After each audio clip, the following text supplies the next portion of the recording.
At the end of the day, man, I still got love for the whole set, but I gotta focus on my career. I can't sit around. I can't afford to take a year off. This is hip hop. There's no friends in this shit. You know what I'm saying? We might kick it, yo, what's good, my nigga, now, but there ain't no friends. Rell Muhammad, aka Rell, born May 3rd, 1979. Today's feature is a rapper that really could have been a star in entertainment. To this day, I think Rell had one of the most unique voices ever in hip-hop, and back in the day, he had the bars to go along with it. Were they timeless bars you can go back to and they still have the same effect today? Maybe not, but for the 2000s, Rell was one of the most respected rappers in the legendary hip-hop group Dipset. But for some reason, he never got the recognition some think he deserved, and never really got that Dipset push or time in history where only he mattered. When Cameron put out an album in their heyday, you knew it was Cam's time. Same with Jewels and Jim Jones. But outside those three, it always seemed like the rest of Dipset were left to fight over the crumbs. Things got worse around the Rockefeller breakup days, where in the wake, Dipset began internally beefing, starting their own movements outside the crew, like Skull Gang, 720 Dips, Bird Gang, Scheme Team. Even the UN started and attempted by leader Cameron.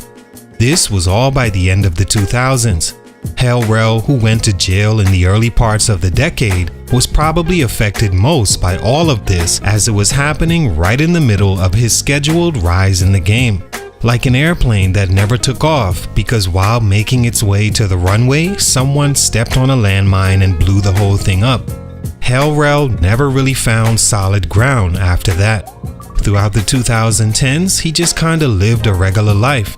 One where he'd put out a mixtape here and there, roam the streets of New York, getting into altercations and beef that none seemed to work out for him, or getting on Instagram making meme-worthy reply videos to being disrespected in the streets about Gucci slippers and all his jewelry being real and still intact. His biggest moments is him being attacked in a Chinese restaurant, looking shocked before doing the race, not from the guys most likely, because Rell's a gangster, right? But from the cameras that can damage his image much more and much longer than some light-handed fist to the face. And then there's the fire hydrant company he was keeping on a late New York night, sprawled out on the ground, unable to move his legs, victim of an apparent knockout. And oh yes, of course, the cameras came out. None of this makes me see Rell as some sort of clown or bad rapper that's not really who he portrays himself to be, but it makes me understand much more why, for these reasons, Rell never really blew up like he had the opportunity to. Let's talk about it. It's your boy JC Stunning Growth Music. Let's get it, man. Take a minute to like, subscribe, and comment on who I should do next.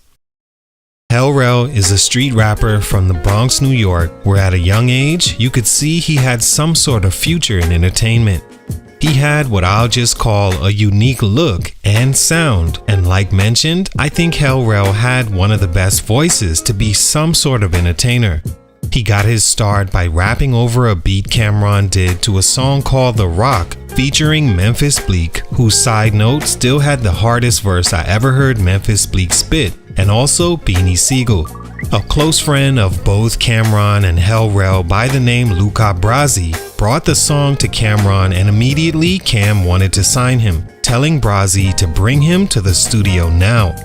Rell, in his words, has been with him ever since, though it's unclear if he ever on paper signed a deal with the Diplomats. Right in the midst of that come up, Rell was locked up for distributing large amounts of drugs on the streets, to which he would do 2 years in prison while Dipset were dropping their first installment of their classic Diplomatic Immunity, where Rell would phone in freestyles from his cell. Stunt number 1, going to jail at the wrong time.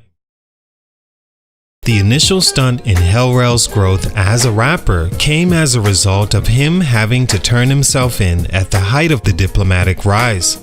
By the time he got out, which was only a few years, many things had changed within the structure of the group. When he first met Cameron after being introduced, the two hit it off at a recording studio after making a few songs together. But Rell had a very important secret to tell the Dipset leader and one of the hottest rappers in New York at the time.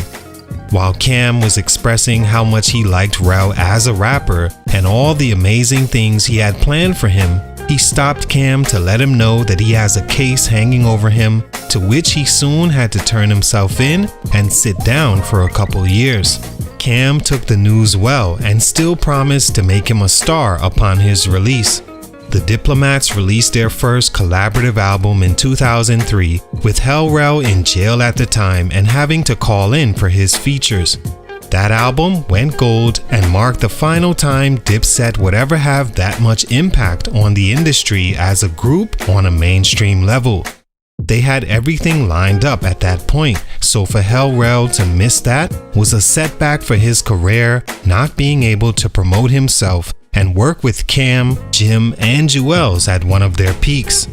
By the time he was released from jail around 2005, Dipset had already left Rockefeller, Dame and Jay-Z was disbanding the label, and the Dipset buzz had started to fade, although individually they still had juice.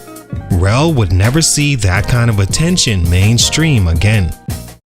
Stunt number 2, in the wrong line of entertainment. Another interesting view I've always pondered about Rell's rap career is, in my opinion, he would have been much better off on the big screen instead of being a rapper. There was always something comedic about Rell to me. I guess you can say that about Dipset as a whole. They all had the comedic charisma that would have made any of them great actors. With Rell's unique voice and a face that I'm not gonna sit here and say it's one only a mother could love, or one you change sides of the streets at night if you saw him coming, or one that looks 20 years before its time, or one you wanna unzip, lay it on the ironing board and unwrinkle it. No, that's not what I'm gonna do. Calling Rell ugly is out the question. But I will say that in Rell's era, it was really about one or two things: women wanting to be with you or men wanted to be you. Having both, like a Nas, Big Daddy Kane, Rakim, made it that much easier to sell you as a product. Not that having only one was a problem. Example, Jay-Z. I would say more than women wanting him, men admired his lifestyle and lyrics assumed to be true. With Rell, I can't really say he had either. From the look to being clowned in the streets, he never really cornered any of those markets in rap. But with his sense of humor and personality, I think had he been an actor full-time and not a rapper, he'd have more success. Growing up in a black and brown community though, those options of acting school and training aren't always afforded or seen as a way out like sports and music. But Rell is too much of an entertainer not to see him doing much better on the big screen than in rap. Stunt number 3, meme moments. Man, yo, get up, Ruger. What happened? What happened? Why you playing games with us? Why you playing games with us, bro? Like, you don't know the vibes, nigga. Stop playing with me, nigga. By the end of the 2000s, Dipset as a crew was crumbled. All went their separate ways, some took years off, and others completely disappeared from the game. Rell, on the other hand, seemed to on the daily be caught slipping out of bounds, having to be tuned up to get back right. He always spunted in his favor jokingly while not seeming to take it all too serious. It was part of the charisma you liked about Rell. He never seemed to take any situation to heart or let it change him or his objective. But for a quote-unquote gangster rapper with the name Rell and a face I'm not gonna say is made for hard hats and fluorescent vests, you don't expect him to always end up on the short end of the street stick, or on the ground nursing a fire hydrant while some new era nigga is screaming, you know the vibes. These things further ended the career and gangster persona of Rell. All in all, I like Rell. He's got a Bosco 100 kind of face, but what I will not allow you to allow me to do is call Rell the ugliest nigga you ever seen. No, stop. I will not allow that. But I can't act like I didn't enjoy his music back in the day and believed in the street persona he portrayed. He was and still is a comedian with a great spirit and disposition of never being too high or too low about anything.